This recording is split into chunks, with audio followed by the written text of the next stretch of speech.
ပြီးဆုံးတော့ရင်တစ်ခုလုံးချေသွားလားကိုချင်းစားပါတယ်အိုးတငယ်ချင်းသိမစားမှုရှစ်စပီလို့တွေ့ကြရမှာပဲဆုံးရှုံးခြင်းကတို့တွေပြေမလို့နိုင်မောပါလို့နေရလေးပြလေချစ်ပေ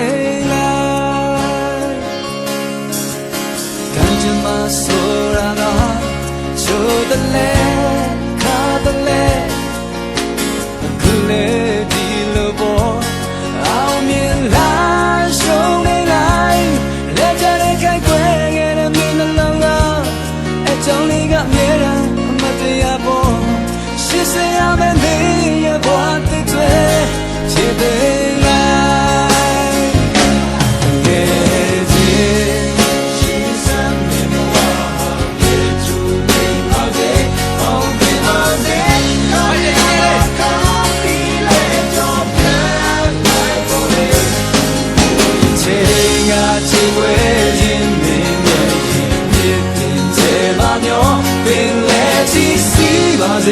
အာဒီ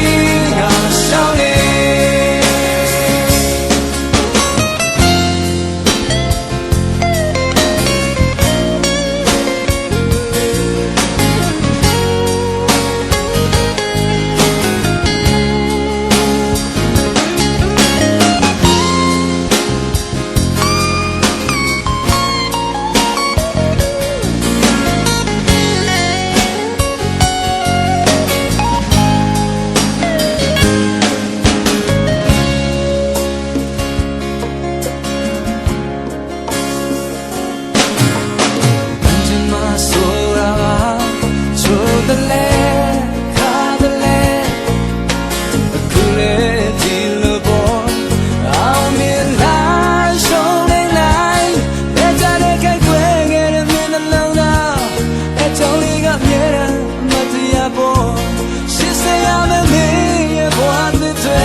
Send me my water, get to me, my day.